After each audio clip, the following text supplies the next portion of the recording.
いやー、すごかった。わー !What's up? What's up? NBA アナリスト、佐々木クリスです。今回も皆さんチャンネルチェック、ビッグ感謝でございます。そしていつもね、クリスアイテム、ネクストベストアクションアイテムをね、準備してくださるりょうさん、ビッグ感謝です。今回はですね、NBA ファイナルに向けて、はい、ボストンとゴールデンステイトのカラーも準備してくださいましたので、振り返りをやるときは、その勝ったチームのね、カラーでいきたいなと思います。これが、アップされる頃には、皆さんネタバレも大丈夫っていう体で、これからお送りしていきたいなというふうに思うんですが、いやー、NBA ファイナルゲーム1、皆さんお楽しみいただけましたか？僕もいつも映像協力いただいている NBA 楽天さんでゲーム1解説させていただきましたけれども、一体何が起きたのかっていうようなね、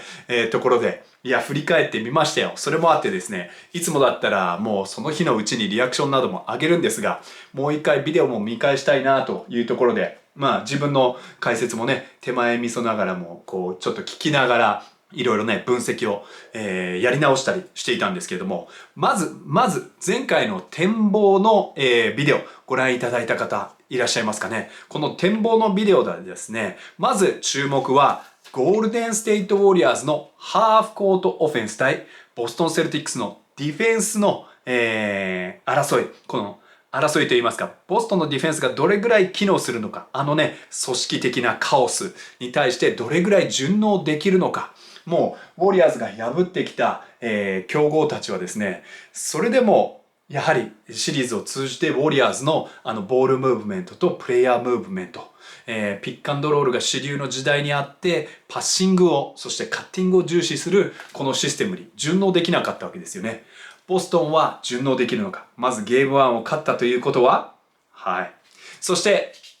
ターンオーバー問題。こういったところにも注目しましたね。どちらも敗戦ゲームではターンオーバーが増えます。そしてそこからの失点も増えます。こういったところはどういうふうに作用していくのか。そして経験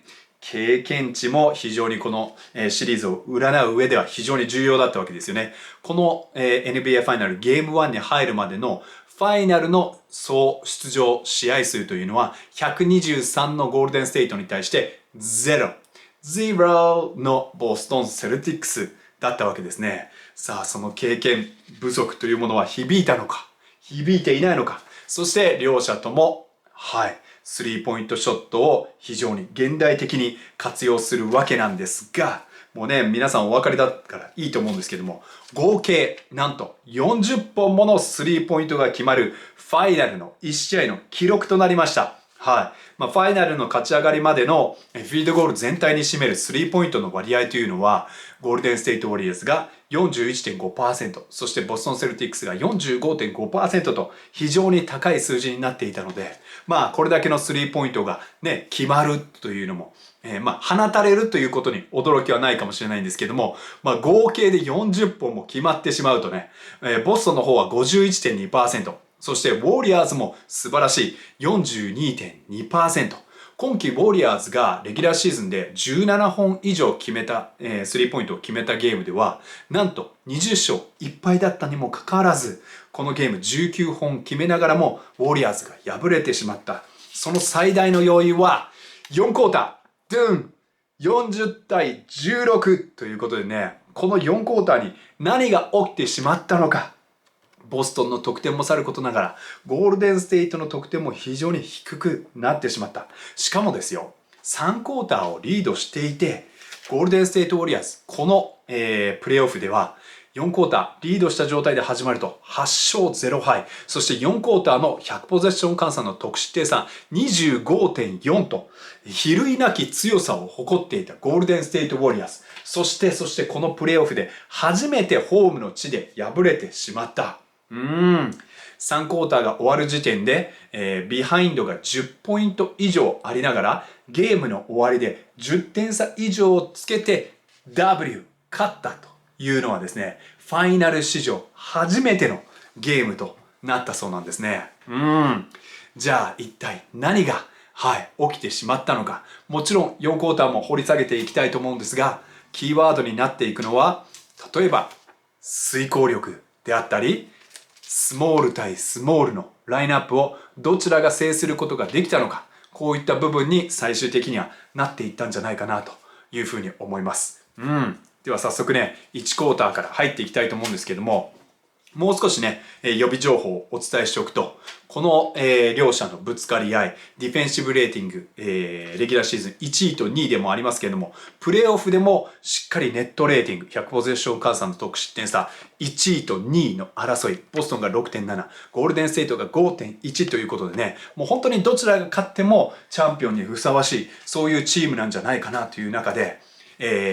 ウォリアーズの組織化されたカオスをボストンがいかに止めていくかっていうところで、じゃあボストンが止めれたのだから勝てたのっていうところで、まずオフェンスレーティング、それぞれこのゲームチェックしてみましょう。はい、ドン。信じられないようなデータになってます。129対 114.9。はい。どちらも勝つのに十分なオフェンスは展開できたと言えますね。はい。そして合計で40本ものスリーポイントを決めたというところで、エフェクティブフィールドゴールパーセンテージ、2ポイントと3ポイントを鳴らしたフ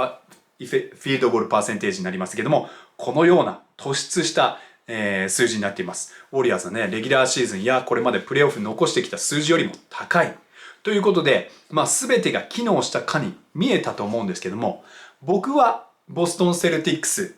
このシステムに対して素晴らしい、まずは順応性見せたと思いますし、このシリーズ、7戦でボストンが最終的にはチャンピオンになると予想した時に想像した、ボストンのディフェンス力というのは発揮された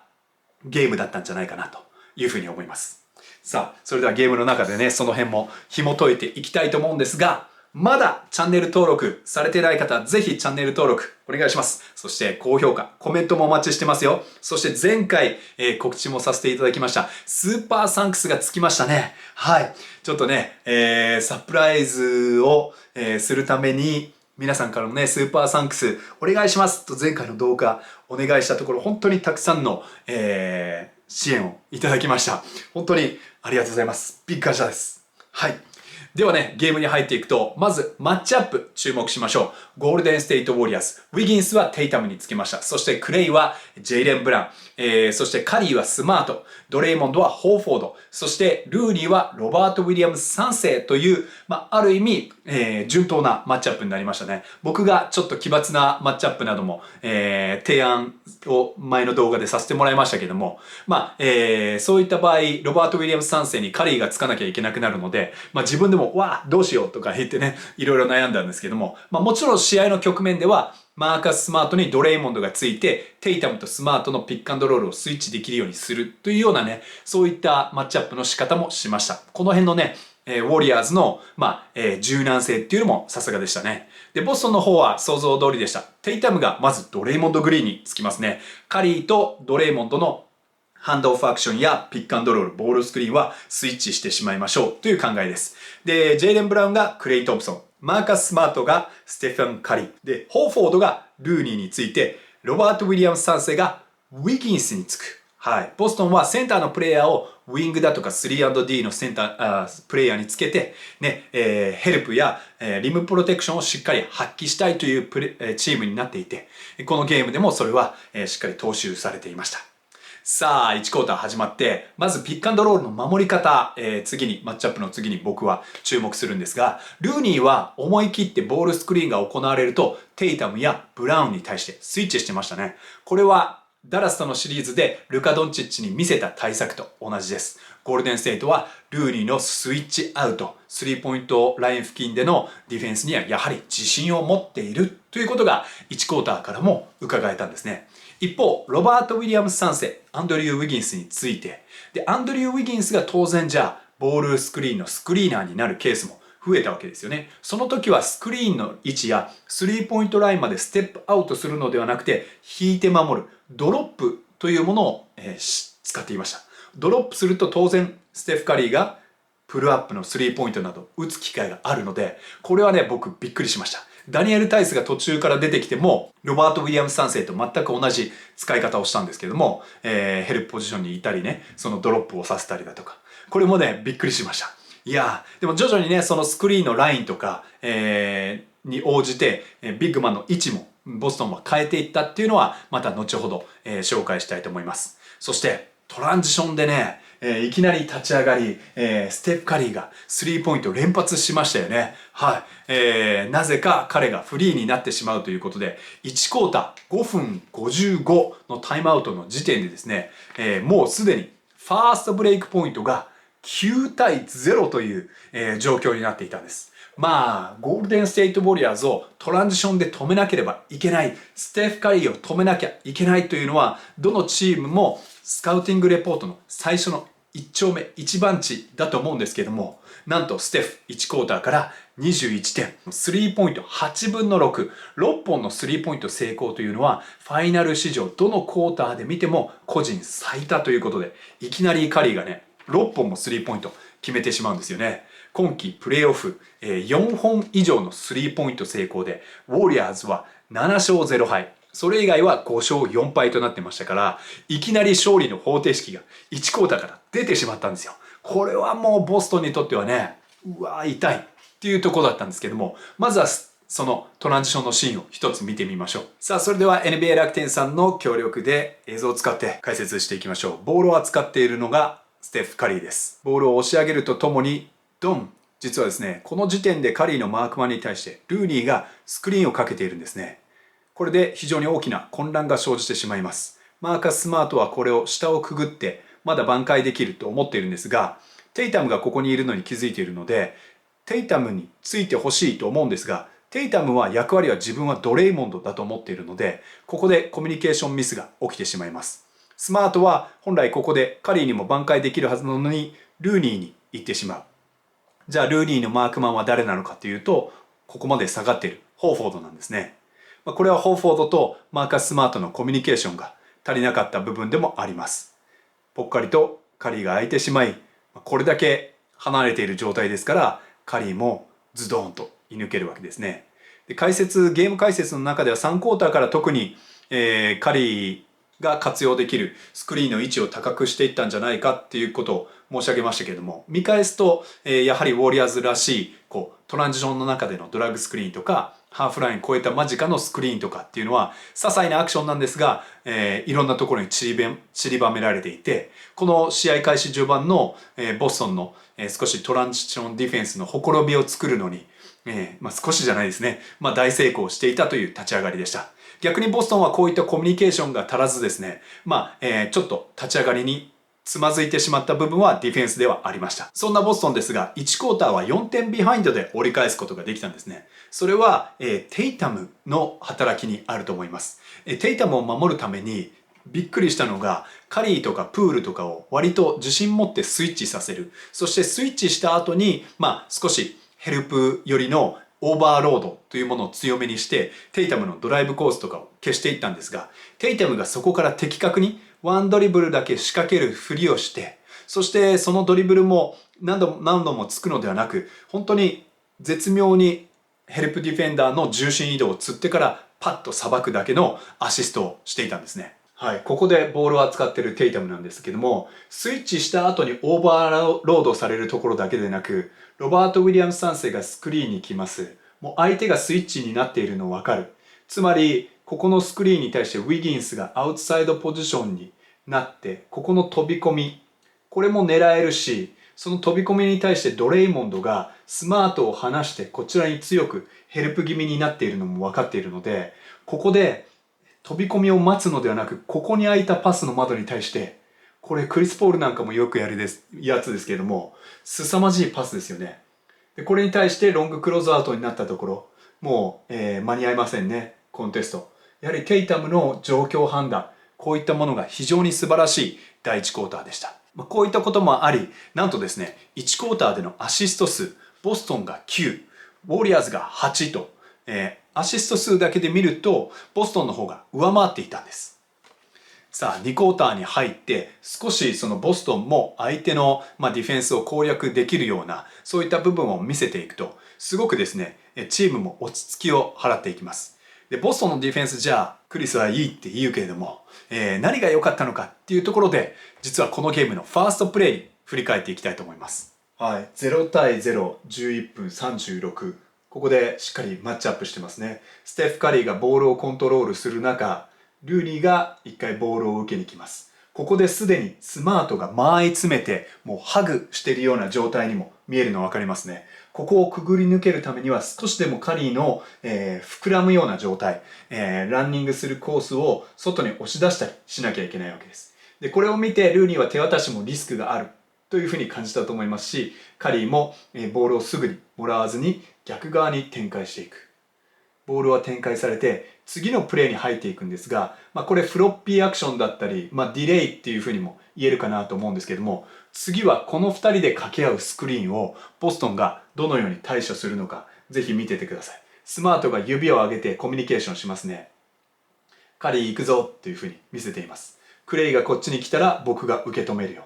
で、この受け止める時にもうすでにクレイはこっち方向ですが、スマートがそれを塞いでいる。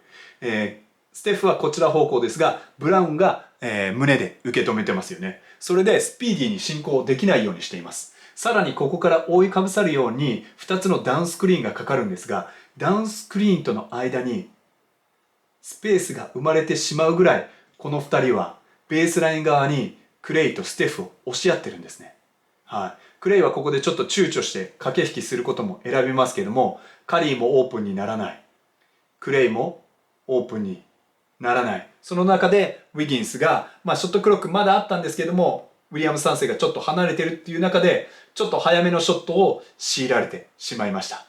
このボストンのまずハーフコートディフェンスにおけるその注力の高さっていうのがファーストプレーから伺えたと思います。さあ、ウォリアーズを止めるときに大事なのは、ステフやそしてクレイを守っている選手だけではありません。5人がシームレスに連動できるかというところなんですけども、ドレイモンドがトップでボールを持っています。ルーニーがバックスクリーンをかけに来ます。このバックスクリーンに対してはブラウンもぶつかってしまいますが、スリーポイントがないルーニーを離してホーフォードがあえて下がってクレイの飛び込みを抑えてますね。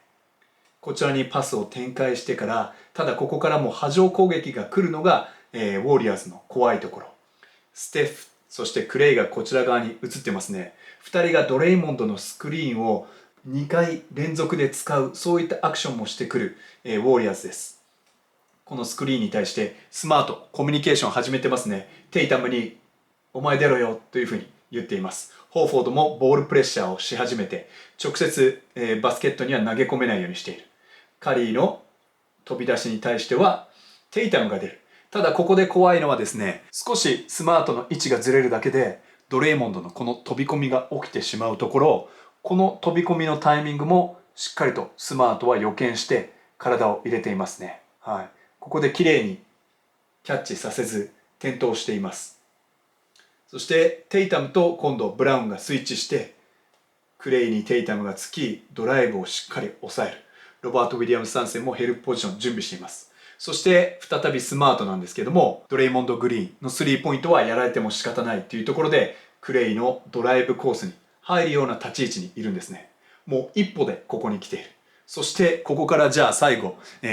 とはいえドレイモンドにも簡単に打たせたくないので誰が出るかというと、なんとテイタムが起点を利かしてここでもスイッチする形で、さほど手は上がってませんけれどもしっかりここも対応しているということで、ペイントエリアからも締め出してますね。ゴールデンステートウォリアーズはスリーポイントの引力を出しに飛び込みを作ったり、ドライブの効果がより高まっていくということを狙っていますから、非常にいいディフェンスだったと思います。さあ、そして試合をご覧になった方、マーカス・スマートの音声というものが2クォーターに届けられました。マーカス・スマートがもっと早めにピックアップして、そしてスクリーンの位置までビッグマンも出ていかなきゃいけないよというような表現をしていましたね。ここオフボールの動き、ルーニーにボールが渡った時にすでにクレイ・トンプソンに対して対応して、そしてブラウンにスイッチを促しています。マーカス・スマートのコミュニケーションのレベルは凄まじかったです。そしてドレイモンドにボールが渡ってから怖いのは、カリーが一旦この方向に動く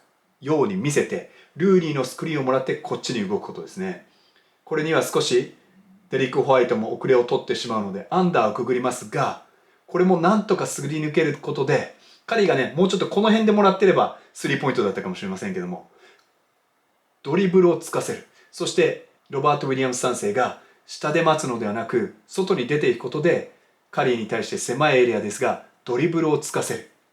そしてリムを守るホーフォードも加勢に来ています。ここでウィギンスが空いていて、クレイもそれを指示していますが、ロバート・ウィリアムス3世の長い手が伸びた上からだとなかなかこのパスも通らなかったでしょう。リバウンドにデリック・ホワイトも参加して、これをボストンが確保していきます。するとですね、ボストンのトランジションからのアタックであったり、アーリーオフェンスですね、アウェースクリーンと呼ばれるものだったり、ピストルアクションが様々効果的に決まっていきました。個人的にテイタムの恐ろしさというのは、ボールハンドラーにもなれるし、スクリーナーにもなれるというところで、これはピストルアクションと呼ばれる典型的なアーリーオフェンスなんですが、スクリーンをかけてこの選手がこっちにドリブルしていった後に、アルフォーフォードが覆いかぶさるようなスクリーンをもう1枚もらって、テイタムがトップでノーマークになる。スリーポイントも打てて、スリーポイント打てなかったらそのままトップからホーフォードとのピックアンドロールにそのままなだれ込むというタイプなんですけども、ウォリアーズがスイッチするということも予見してですね、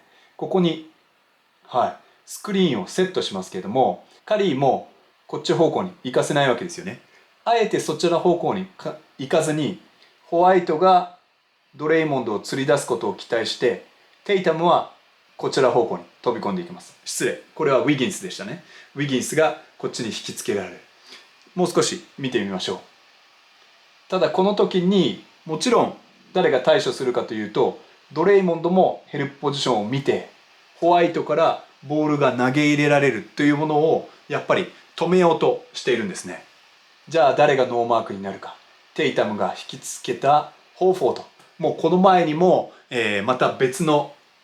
アーリーアクションですね。ドラッグスクリーンからのアクションからスリーポイントを決めているので、ドレイモンドも淡くって止めに行く。すると、このハイロー、高さの D が出て、テイタムが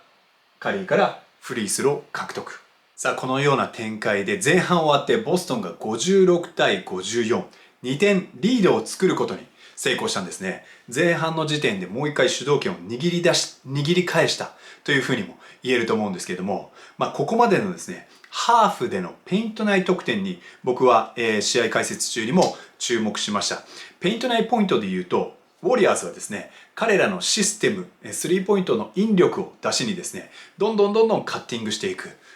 リーグの中でもカッティングの頻度が一番高い。レギュラーシーズンでもプレーオフでもこれが 10% を超えてくるリーグで唯一のチームだったんですね。ただこういったカッティングっていうのを1クォーターにこそ、数本許しますけれども、2クォーターは一切ボストン許さないんですね。ペイント内ポイント、プレーオフの間は 47.6 平均のウォリアーズに対してボストンは 38.8 だったわけなんですが、ハーフの時点でなんとウォリアーズは14点、ボストンも18点ですが、その確率 43.8% に対して 52.9%。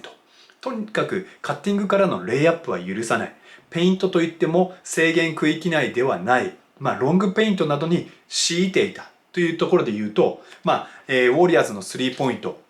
1クォーターにはね、カリーの爆発も許してしまいましたけども、カリーも2クォーターは0得点に抑えつつ、相手のペイント内ポイントもしっかり抑えられていたっていうところで、非常にね、ボストンも素晴らしい、ゲーム運びができていたんじゃないかなというふうに思いました。さあ、ゲームは3クォーターに入ってまた動きます。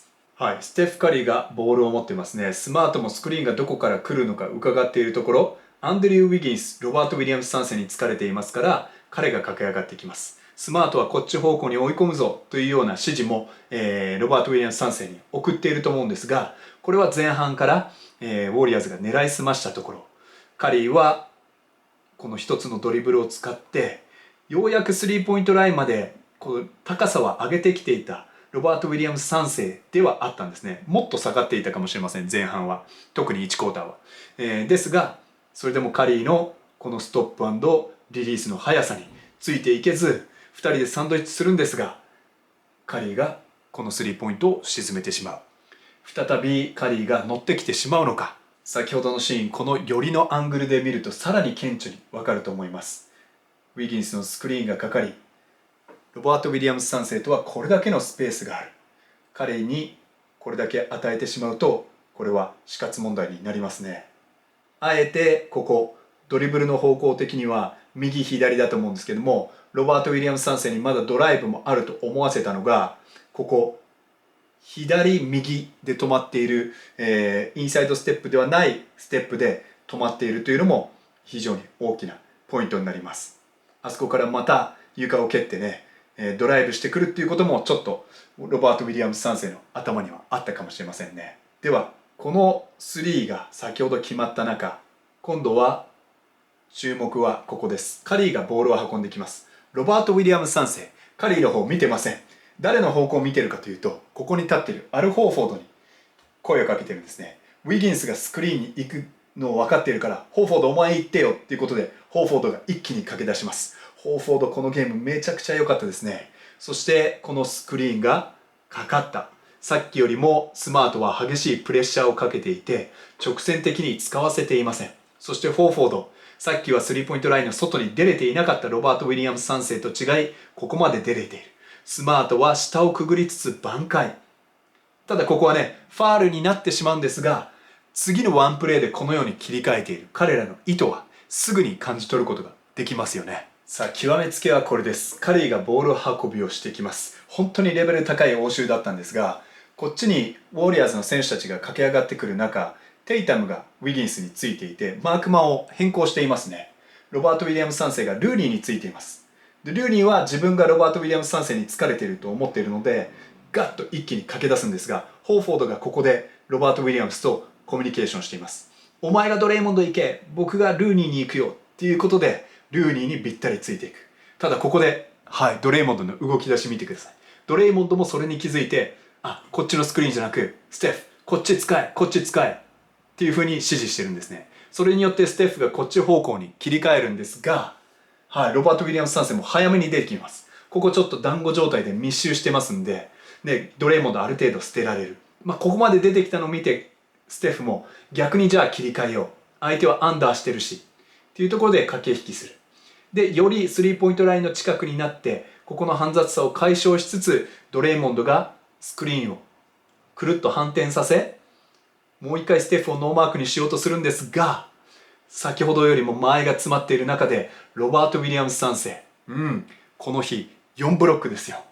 そのうちにカリーに対するスリーポイントのブロックショットまで生まれました。ウォリアーズのオフェンスに対してさらにそれを上回っていくようなボストンのディフェンスだったんですが、徐々にじりじりとウォリアーズの方が優勢になっていきます。それはですね、ボストンのオフェンスの停滞感が非常に顕著だったんじゃないかなっていうふうに個人的には思いましたね。で、ボストンは最初の2分2の間に2つのターンオーバーも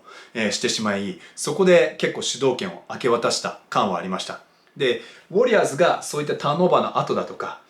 ボストンの単調なシュートの後のトランジション状態に入ると、自然とクロスマッチアップなどが生まれて、これだけ準備してボストンもディフェンスするという身構える、そういった機会が減ってしまうんですね。あとはセカンドチャンスポイントですね。ウォリアーズ、この3クォーターだけでオフェンスリバウンド5対3と上回ります。その5対3から11点作ったウォリアーズに対して、ボストンは4点ということで、ウォリアーズこのプレーオフに入ってファイナル前セカンドチャンス、レギュラーシーズンの 12.6 から14.5 まで平均得点を伸ばしているんですね。これも彼らのハーフコートオフェンス、数的優位を作るためにですね、ピックアンドロールというものが現代では主流だし、ピックアンドロールというものが最も最大の威力を作るアクションなんですが、クレイとステフのような希代のシューターがいる場合、ゴールデンステイトウォリアーズのようなオフボールでの動きでも数的優位を作れるというわけで、彼らのその得意性っていうのはやはりこのオフェンスリバウンドにも現れていました。ゲームでも解説した通りですけども、シャックはゴール下でボールを持つとダブルチームを受けていたけれども、ステフ・カリーはボールを受けようとスリーポイントラインを動き回るだけで時にダブルチームが行く、相手がね図らず行ってしまう。そうすると数的優位が生まれてレイアップが生まれる。数的優位があるとオフェンスリバウンドも取りやすい。高さやフィジカルさ以上にスキルで取っているオフェンスリバウンドだと思うんですよね。さあこれが伸びていった中で、ポゼッションゲーム、攻撃権の回数でどんどんウォリアーズが上回っていきます。さらにはカリーがジェイレン・ブラウンを抜いてね、超絶スクープショットなんかも決めました。あそこもね、ディフェンスとは紙一重だったと思うんですが、ボストンのオフェンスが伸び悩む中、さらにウォリアーズが畳みかけたのがボックスエンドワンでした。ウォリアーズのメンバーたちがボックスエンドワンを整えようとですね、それぞれコミュニケーションしていますね。はい。で、ジョーダン・プールが真っ先にジェイソン・テイタムにつくというね、これも驚きだったんですけども、テイタムにそのまま1対1されないように、カリーは少しボールを離してテイタムにかぶさり気味です。はい。ここでアイソレーションされないようにしていますね。そして、テイタムがスクリーンして、そうするとスイッチ。で、インサイドポジションをテイタムが奪えますので、飛び込めるけどボックスエンドワンになってますから、ここが非常に、タイトに締め上げられてしまっているので、ここからのハイローというものは狙えない状況ですよね。前半にあった、マンツーマンに対するハイローアクションなどは狙えない。じゃあ、ここまで来ると、時間もなくなっていく中、スマートが、個人技で崩そうとする。このね、ウィリアムスの飛び込みは素晴らしかったんですが、このシュートに持ち込むところをよくウィギンスも叩きましたね。やはりペイントエリアが非常にコンパクトになっていて、あくまでも、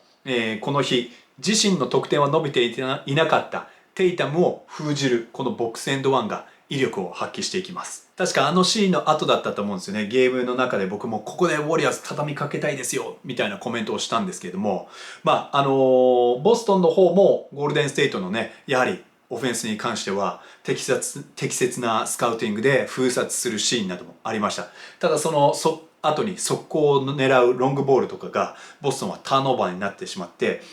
再び再逆転するきっかけっていうのをつかみ損ねるんですね。その時点で64対73というふうになっています。で、次も、ボックスエンドワンで守られてジョーダン・プールがテイタムについていたんですけれども、マンツーマンでもケボン・ルーニーが連続ブロックを見せたりして、で、次はテイタムがユーロステップでなんとかね、それを攻略して見せたりするんですが、プールのスリーポイントなども決まって66対80。で、一時期スリーポイントの応酬になっていきます。で、いよいよね、ボストンがゴールデンステイトにボックスエンドワンを諦めさせたシーンなんですけども、ジョーダン・プールがテイタムについてますね。で、先ほどと大きく何が違うかというと、こちら側のコーナーにボストンは誰も選手が立っていません。コートを縦に割って、こちら半分に3人立ってますね。すると、テイタムはこちら側ですから、ボックスの2人、片方の2人に対して3人というオーバーロードの状態を作り、パスをポン、ポンとつなぐだけ。ドレイモンドは本来こっちにいる選手なんですが、それがこっちに自分のマークマンといいますか、選手が行ってしまったので、出ていきますが、時すでに遅し。これはもうホーフォード、お見事としか言いようがない。スリーポイントですね。非常にシンプルですけども、スリーポイントが入っているのであれば、非常に効果的な崩し方だと思いました。で、ホーフォードのね、このショットを受けて、ゴールデンステイトウォリアーズも、マンツーマンに戻していくわけですね。で、ボストンもね、いろいろ交戦していくんですけども、ドレイモンド・グリーンのね、ディフェンスも本当に素晴らしかったですね。そしてイグダーラもチーム17本目となるスリーポイントを決める。ただね、デリック・ホワイトもフリースローを獲得して、じりじりとつ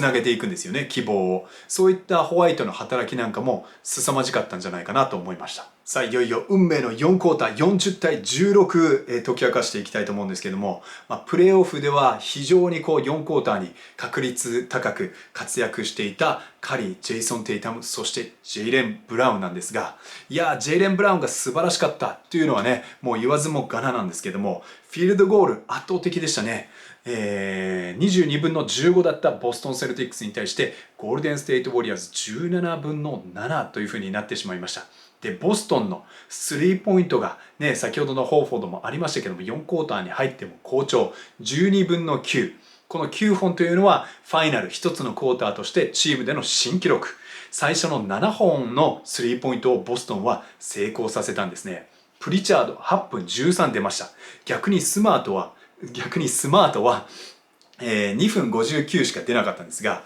ホーフォード5分46の間にプラス19。この4クォーターだけで11点。2Js は頭から出場して11分12出てプラス27という大転換になったんですけども、逆にですね、ウォリアーズで唯一11分12出たのはクレイ・トンプソンでマイナス27とね、クレイに全て非があったわけではないのはもう間違いないんですけども、大波の中でね、本当に、クレイが一番長い時間、苦しんでしまったのは事実なのかなというふうに思いました。素晴らしいね、4クォーター、ドレイモンド・グリーンのリムプロテクションで始まるんですが、クレイがね、ちょっとタフショットをミスして始まってしまいます。で、ジェイレン・ブラウンがドレイモンドのアイソレーションとなるんですけども、ドリブルからのパンチストップ、それでズレを作ってジャンパーを決めると、92対82。で、カリーが休む間にですね、ジョーダン・プールもタフなショットを打ちますし、イグダーラもポストからミドルレンジのショットを打たざるを得ない。プリチャードに対して仕掛けていくんですが、本来のショットではないシュートを打ちます。で、そうなっていくと、ブラウンとホワイトの、ボールスクリーンですね。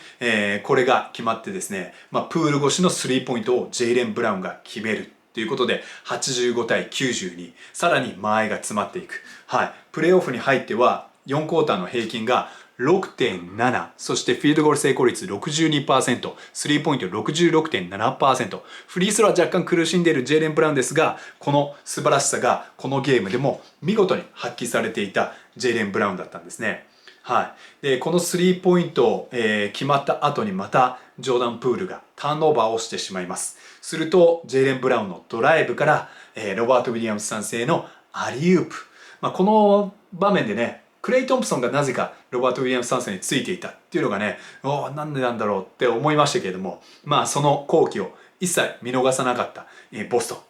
さあ、ここで5点差に迫った中、いよいよゴールデンステイトがタイムアウトを取ります。さあ、この時点でステフ・カリーも戻しています。2段構えになってるんですね。カリーとクレイ、この2人を狙っていくような2段構えになっている中、イグダーラがポイントガードの役割で、ドレイモンド・グリーンのスクリーンをクレイがもらい上がっていきます。ここでクレイが、ゴースティングもしくはボールスクリーンの形でこちら側にすり抜けていって、このスペースでスリーポイントを狙うとともに、ここの、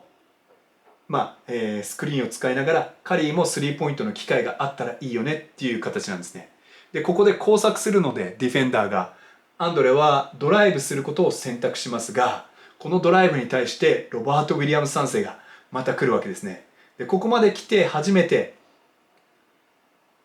アンドレがパスに切り替えるんですが、ブラウンもいます。そしてこの長い手も伸びている中ですごく難しい浮き球になりますよね。これが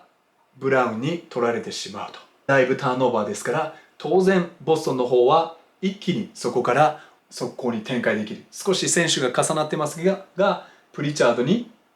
ボールがつながって、プリチャードも素晴らしいレイアップを決めました。さあ、得点の方も3点差になり、非常に白熱した展開になっていきますけれども、カリーがボールを運んできます。そこにロバート・ウィリアムス3世に疲れているイグダーラがスクリーンに行きますが、最初はステップアップスクリーン、サイドライン側にかけるふりをして、こちら側にくるっと向き直してのスクリーンですね。これによってロバート・ウィリアムス3世の位置をずらせて、カリーがより優位な状況で攻めれるような風にしていると思います。ただそれにもロバート・ウィリアムス3世がしっかり対応しました。カリーはホワイトを見ながら駆け引きしてますね。イグダーラにボールが渡ります。優位性もあるかに見えますけれども、ロバート・ウィリアムス3世に対してはさすがにイグダーラもダンクなどはチャレンジしません。クレイが動き出す。これにディフェンスが反応するところをパスコースが生まれて、ドレイモンドになんとか吐き出しますね。さあ、ここからがウォリアーズの真骨頂のはずでした。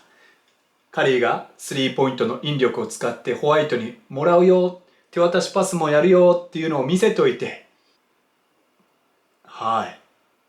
カッティング、裏をつくようなアクションですね。そしてこちらでも同時に飛び込んでいったポータージュニアですけども、この飛び込みを見て自分のマークマンを静止するように、ここで急ブレーキ、背負うんですね。それによってカリーにこのスペースを確保させています。これもすごく遂行力、判断力の高いプレーでした。ただ、ホワイトもサイズの大きなガードで非常に急スピードで追いかけてくる中、カリーは左手に持ち替えて逆側、リブの逆側でショットをしようとするんですが、これをなんとロバート・ウィリアムス3世がブロックしてしまう。ちょっと巻き戻してみましょうか。このパスが入った時にまだロバート・ウィリアムス3世はこちらに気を取られていて、反応できていません。まだチームメイトとコミュニケーションしている状態です。ここで初めて起きていることに気づいてリアクションしているにもかかわらず、これをブロックしてしまう。本当にハイレベルな攻防が繰り広げられていました。さあ、あの後ボストンも攻撃に失敗した中、カリーとドレイモンドのボールスクリーンがトップオブザキーで行われます。ボストンは当然これはスイッチして OK というルールになってますね。試合を通じてスイッチで守ってくると分かっているので、ボールに2人は行きません。分かっているので、ドレイモンドはスクリーンのかけ方を少しフラット気味にしていますね。何をしているかというと、スイッチに自動的になるんだったら、この選手がインサイドポジションリカバーするのを防ごうという立ち方をしてるんですね。で、さらにここで一呼吸置く、もしくはコンタクトを取ること。さらに上手い選手は一歩後ずさりなどもして、ここに飛び込めるスペースを潤沢に作ります。この動きによってドレイモンドに投げ入れるスペースが十分にある。この間合いが近いとホワイトがパスに手をかけてしまいますからね。そしてこのドレイモンドが受けているかいないかというところでもうすでにイグダーラが動き出し、この狭いエリアですけども2対1を完成させて、さすがのロバート・ウィリアムス3世もこれには間に合いませんでした。これが1クォーターぶりのゴールデンステイトウォリアーズのカッティングからのレイアップおよびダンクショットとなりました。1個前はカリーもブロックされていましたよね。さあ、この後はジェイレン・ブラウンのスリーポイントあり、クレイ・トンプソンのスリーポイントあり、非常に拮抗した、点の取り合いというふうになっていくんですが、ジェイレン・ブラウンがいよいよドライブを決めてですね、94対97、少しクレイ・トンプソンがターゲットにされている、そういったような状況も見受けられる中、ウォリアーズもこのショートロールですね、ポケットゲームにも見えます。今度はイグダーラがスクリーナーになって中間距離でつないで、コーナーからのドレイモンドと合わせる。ここをね、役割反転できる。2人とも、ポイントフォワードみたいな使い方ができるというのも、ウォリアーズのダイナミックさですよね。ただその後すぐにテイタムもトランジションでプリチャードにステップアップスクリーンもらって、スイッチをしたくないカリーを尻目に一気にイグダーラを抜き去って逆サイドの、コーナースリーポイントを演出。もうね、本当にこう展開が速くなっていくわけですけども、カリーもロバート・ウィリアムス3世のスイッチを今度引き出すと、スイッチディフェンスというのは相手の組織力を分断していくというのが目的ですよね。そもそもスクリーンを成立させないというのも目的と言えるかもしれません。その中でカリーが個人技で打開しなきゃいけない。組織と個というものの循環がバスケットボールにはありますが、ボストンは個人技にそうやって追いやる中で、カリーも素晴らしい1対1でロバート・ウィリアムス3世越しのミッドレンジを決めます。すると6分34、ホーフォードが入ってロバート・ウィリアムス3世が入る。いよいよスモールボール対スモールボールという形になっていったと思うんですね。もちろんボストンはワンセンターでしたけども、よりスイッチのレベルが高いホーフォードを入れて機動力。ただカリー、その後もですね、得点して6分4には、100対103。ただし、これがゴールデンステイトウォリアーズ、ここから5分近く無得点の始まりということで、40対16というビッグクォーターの中には、実はその中にここから始まる17対0のランというものも隠れていたんですね。デリック・ホワイトが確かにこの後タフなスリーポイントをカリー越しに決めます。ホーフォードはハイフラット、ピックアンドロールディフェンスで、カリーにフローターを外させます。これはカリーならば決められたかもしれません。紙一重だと思いましたね。ホーフォード、スリーポイント、そこから決めて、106対103。いよいよ逆転。タイムアウトはゴールデンステイト。ウォリアーズのタイムアウト明けです。カリーに対して非常に高い位置からデリック・ホワイトがプレッシャーをかけています。ボールを運び入れて、ここからドレイモンドがクレイのスクリーンをもらって駆け上がってくる。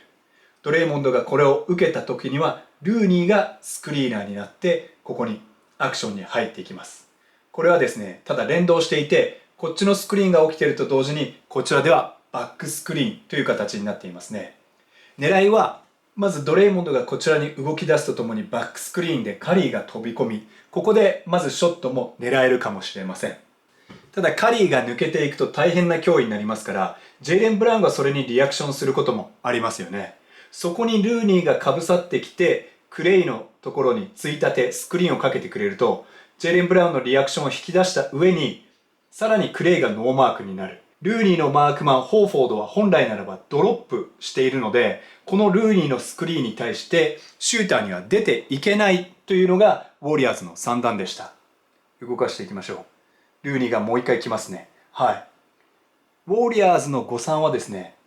今、ホーフォードがここに立っていることです。彼らの狙いはテイタムをこちらに引きつけ、ホーフォードがペイントエリアぐらいに立っていてくれれば、クレイがここでスリーポイントを打てたという算段なんですが、オールスイッチになっているため、そこにズレがありません。そしてルーニーは今飛び込めばパスのチャンスあったかもしれませんが、スクリーンをまずとにかくかけることが仕事なので、それに徹しているんですよね。さあ、ホーフォード、プレッシャーお見事でした。ここでスクリーンがあって、いよいよルーニーもチャンスに気づきます。ただし、このパスに手を引っ掛けていくスイッチ力、ディフェンス力のあるホーフォード。クレイはここでももう一回スイッチしてシュートを与えませんでしたよね。このゴールデンステイトウォリアーズのタイムアウト明けのプレーでターンオーバーを誘ったボストンセルティックス。本当にホーフォード素晴らしい活躍だったんですが、一気にラインを上げていく。するとディフェンスが収縮、もしくは彼らがフラットになっていきますよね。ここまでものの4秒で進んでるわけです。するとスリーポイントエリアに誰もいない。オープンでトレーラーだったアル・ホーフォードがキャッチ&シュート、ズドン。いやー、凄まじいインパクトのあるタイムアウト明けのプレーでした。これによってですね、3点差5分を切ってということで、クラッチタイムが発動してすごいゲームになるかなと思ったんですが、実際にこのクラッチタイムがあったのは、ものの、数秒と言いますか、16秒ぐらいでしかなかったんじゃないですかね。この時点で、どんどんボストンがここから、引き離していきます。そしてどちらが崩れないかがより重要なシリーズという中で、ターンオーバーの数自体はそう差はなかったんですけども、どこの局面でターンオーバーをしてしまうかで非常に明暗分かれたんじゃないかなと思いました。この後ゴールデンステイトウォリアーズ、カリーがプリチャードのスイッチを引き出すんですけども、崩せず、代わる代わるアイソレーションするだけになってしまいました。また4分を切ってホーフォードのハイフラットに対してカリーがプルアップのスリーポイントを狙うんですね。ドロップの中でも高めに来てるドロップと捉えてほしいんですけども、これが決まっていれば止血になったんじゃないかなと思いました。そういった意味でも紙一重だったんですが、ボストン、自分たちが6点リードしている3分47でタイムアウトを取りますね。そのタイムアウト明け、ゴースティングからテイタムのドライブ。そしてドライブで収縮させると、ホーフォードがショートコーナーで空いて、それを決めます。このタイムアウト、非常に的確だったと思います。次の攻撃、ウォリアーズはドレイモンドがフリースローを獲得しますが、2本とも残念ながらミスしてしまいました。さあ、ボストン、次もタイムアウトを取ります。はい。リードを保つ難しさというものをこのプレーオフ、ボストンは非常に感じていたと思うんですね。で、この、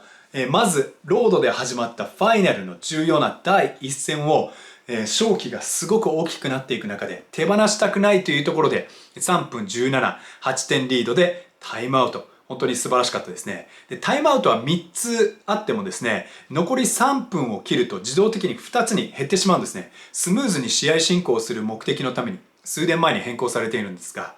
この、タイムアウト明けゴールデンステイトウォリアーズはプールを入れて、ウィギンス、カリー、クレイ、ドレイモンド入れてるんですが、このプレーオフね、この新デスラインナップがどのぐらいインパクトあるのかっていうのはね、僕も着目していたんですが、ダラスとのシリーズに入る前に、ちょっとデスラインナップとは言えないんじゃないかっていうことにも言いましたけども、やはりね、それはこのゲームでも感じざるを得ませんでした。さあ、ウォリアーズはこのラインナップになって3-2ゾーンを敷きます。サイドからのスローインで再開なんですが、ここに対して、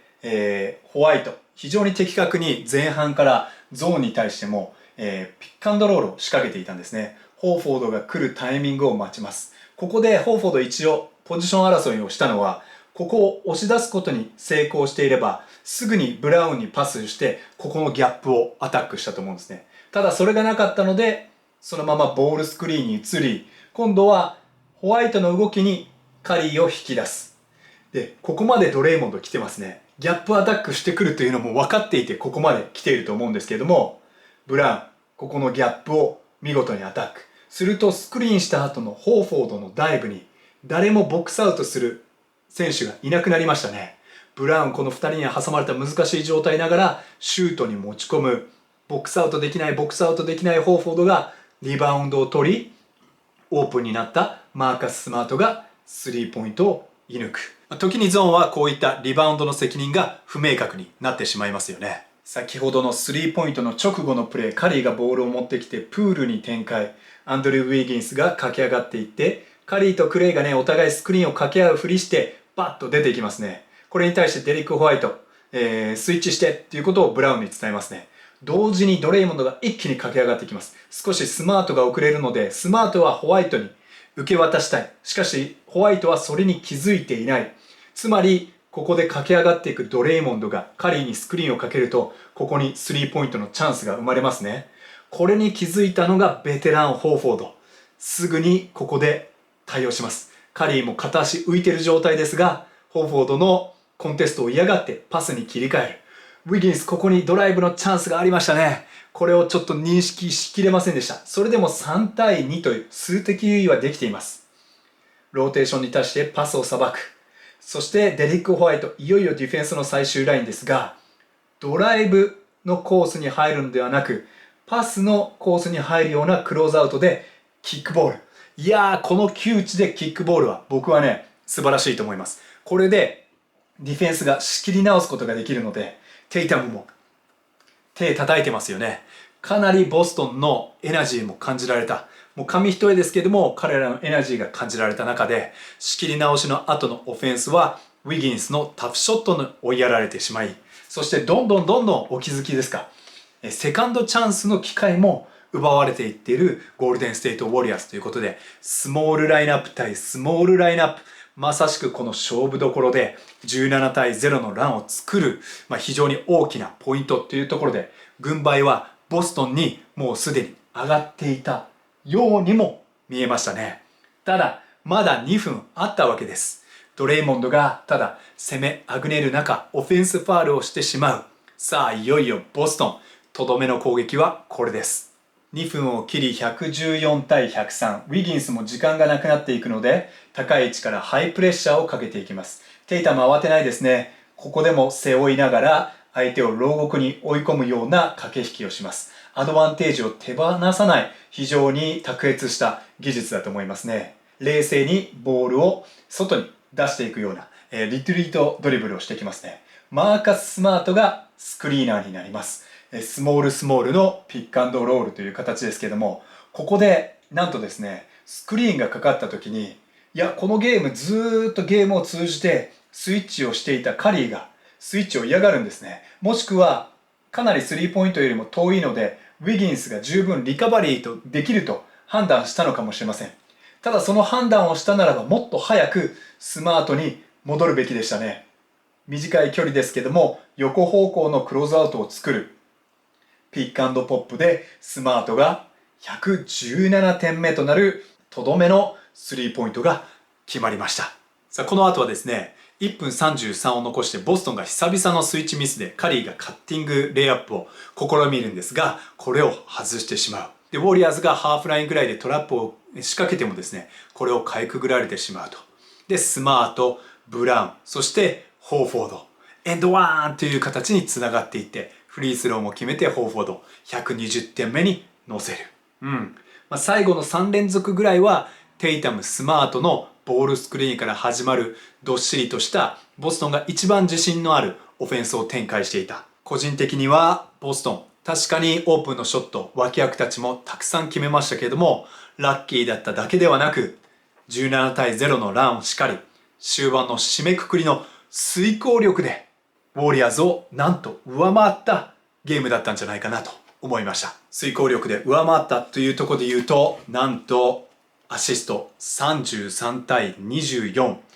ボストンはスリーポイント20本にもアシストがついたファイナルの記録、そしてテイタムがそのうち9つ、一人の選手によるスリーポイントへのアシストという意味でも、ここは、ファイナルの記録になりました。ターンオーバー13対14ということでね、非常に肉薄していたんですが、ターンオーバーからの失点、なんと10対21。しかもね、今振り返ったように、それ出るタイミングが非常にね、よろしくなかったんじゃないかなというふうに思いましたね。また、ペイント内の確率、最終的にゴールデンステイトウォリアーズは 44.8% に対して、ボストンは 50%。ドレイモンドも素晴らしいリムプロテクションをしていたので、ボストンも低いですが、ゴールデンステイトをなんと 44.8% に抑えていたんですよ。でね、ゴールデンステイトはやはりレイアップを作るのに長けているので、ハーフコートでもね、制限区域内の確率がプレーオフで 72.5% チームで、カンファレンスファイナルでも 74.4% と非常に高かった。で、このゲームでもですね、機会は少なかったんですけども、77.8% は上げていたんです。じゃあ、機会が奪われた。要するに9分の7と、9回しかそういったシュートを打つことができなかった。アベレージは、これ、プレーオフ、ファイナル前は17本なので、いわゆる半減してしまったんですよね。これはボストンのディフェンスの、なせる技じゃないかなと思います。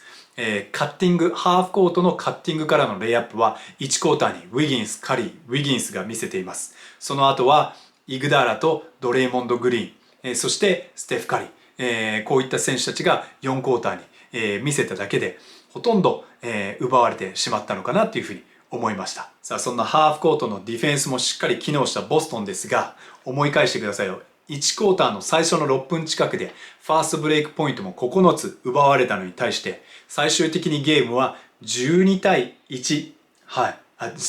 12対11。なんとボストンが1点上回ることに成功したんですね。要するに1クォーターの5分55以降、ウォリアーズにはファーストブレイクポイントが2しかつかなかった。ここも、非常にボストンの集中力の高さ、伺える部分なんじゃないかなというふうに思います。さあ、ドレイモンドなんかはね、試合の後に、脇役たちがあんな確率でスリーポイントまた決まるとは思えないよね、みたいな、僕たちは大丈夫っていう言い方をしていたんですが、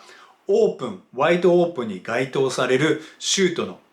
スリーポイントの本数見てみました。いやー、凄まじいことになっていましたね。最近ではスリーポイントを多用してくる相手に対してリム周りのディフェンスがおろそかになるということで、リーグ全体でやっぱり優先はリムを守ることだよねっていうことが押し返しが生まれてるわけですけども、それがね、このプレーオフでも非常に顕著かなと思うんですけども、なんとボストンが打った41本のスリーポイントのうち38本はオープンまたはワイドオープンに該当されていました。ウォリアーズは45本打ってますけども、33がオープンまたはワイドオープン。33本もね、非常に多いんですけども、その確率で言うと、ボストンは 50% 以上。ウォリアーズもさすがの確率ですよね、このゲーム。ただ、これを作れた本数という面で見ると、リムプロテクションではがっつりと、ウォリアーズを留めておきながら、自分たちはダイナミックな、このスリーポイント構成というのをしっかりボストンは打ち出せていた。で、ファイナルのデビューとして2人のチームメイト、デリック・ホワイトとホーフォード、この2人が共に5本以上のスリーポイントを決めたというのは初めてだそうですね。ホワイト、随所に好プレーを連発、この試合プラス25というところだったんです。でね、スマートのスリーポイントもバロメーターですよっていうのはね、試合中でも言いましたけども、マーカス・スマートも7分の4。早々にね、テイタムのアシストを受けて、スリーポイントを決めていました。スマートの勝ってるゲーム、そして負けてるゲームでのスリーポイントターンオーバー、アシストというものは、このプレーオフ、このように推移しています。そういった中では、スマート、アシストは4でした。ですが、ターンオーバーは0と非常に低く抑えてましたし、スリーポイントの部分もしっかり貢献できた。い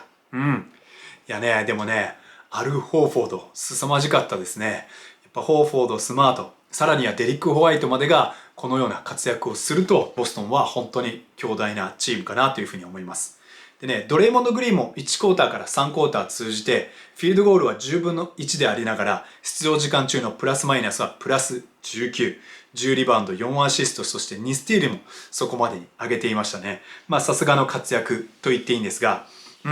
ゴールデンステイトウォリアーズが、もう一回自分たちの遂行力をどう取り戻すか、そしてね、ボストンのディフェンスに対してどうアジャストしていくのか、やはりカリーとドレイモンドのピックアンドロールはもっと増やしていかなければいけない。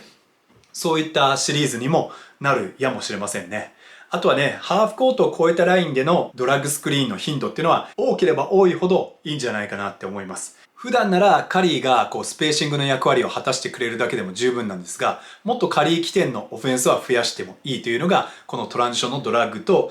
ドレイモンドとのボールスクリーンになりますね。で、増やした場合は映像でも紹介したショートロールからのポケットゲームを、たくさん多用していくと、カッティングも増えそうだなっていうふうに思いましたね。ルーニーのアリウープなんかもそれで作っていけるんじゃないかなと思います。あとね、ルカに対しては何が何でもカリーとかプールはヘッジ&リカバリーだったんですが、複数のプレーメーカーがいるボストンに対しては通用しないと、ウォーリアーズも見ているのかもしれません。なんならね、アイソに仕向けてロードアップしてみんなでゾーン気味に守るよっていうところが良かったと思うんですけども、それでもテイタムがキャリアハイの13アシストしてしまったので、この辺のディフェンスの変化なんかももしかするとあるかもしれません。またジョーダン・プール、展望の時にも話しました。プレーオフ平均30分のプレータイムもらってますけれども、このゲームでは25分、4クォーターは5分24に出て、マイナス16。ここがね、ゲイリー・ペイトンセカンド、ゲームに出れるよっていう情報にはなってましたけども、実際にはね、まだ早かったと思うんですよね。チームの士気を上げて、ゲイリー・ペイトンも戻って来れるぐらい僕らファイナルまで勝ち進んで頑張ってきたよね。さらにみんなで連帯感増していこうぜっていう思惑だったと思うんですけども、ゲイリー・ペイトンセカンドがどこで出てこれるようになるか。そうすると、プールとかカリーにはない、もしかすると、ロバート・ウィリアムス3世越しのダンクも決めれるような、カッティングからのオプションとか、そういったものが生まれるとね、またちょっと変わってくると思いますし、ディフェンスでの、プールやカリーをターゲットにできないケースっていうのが増えますし、クレイもそうですよね。クレイはね、あと付け加えておくと、タイムアウト明けにクレイを乗せることに、ちょっとウォリアーズはフォーカスしすぎない方がいいかもしれません。フィールドゴール14分の6、スリーポイントは7分の3でしたけども、クレイ以上にむしろ乗せたいのは、プレーメーカーじゃなくて恩恵を受ける側なんですが、アンドリュー・ウィギンスなのかなっていうふうには個人的には思っています。はい。ロバート・ウィリアムス3世にね、絶妙に駆け引きされたり、ホーフォードに駆け引きされて、ある意味封じられてますから、彼が素晴らしい判断力を取り戻すことも重要だと思います。さあ、ボストンの方、勝ったのでアジャストメントはゴールデンステイトの方が多いと思うんですが、ボストンはよりいい入りをしたいと思います。トランジションディフェンスをまずしっかりすること。それから相手のオフェンスリバウンドを抑えること。これはね、4クォーターに入って抑えきれたので、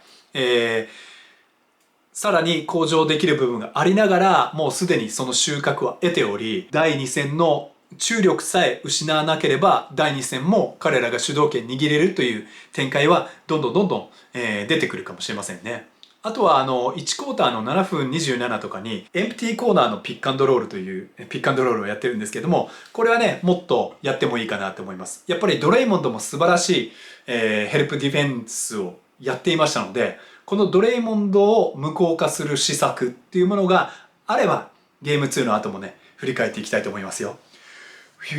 もうちょっと背中痛くなってきましたね。結構緊張感があるんですけども、はい、皆さん壮大なるゲーム1、非常に重要なゲーム1だと思ったので、しっかりと振り返りさせていただきました。ゲーム3、ゲーム5もね、長いシリーズの中では非常に重要な局面ですけども、そうだな、これ以降はこの後編集もしなきゃいけないからなかなか編集が苦手な僕としてはね、生配信でやっぱりやるべきだったのかなともちょっと今思ってますけれども、皆さんね、少しでも喜んでいただきたいなと思い、熱い気持ちを込められたビデオになったんじゃないかなと思います。はい、ぜひ、次回もお楽しみにしておいてください。それではチャンネル登録、高評価、コメントお待ちしていますよ。もちろんスーパーサンクスも。それではまた次回。See ya!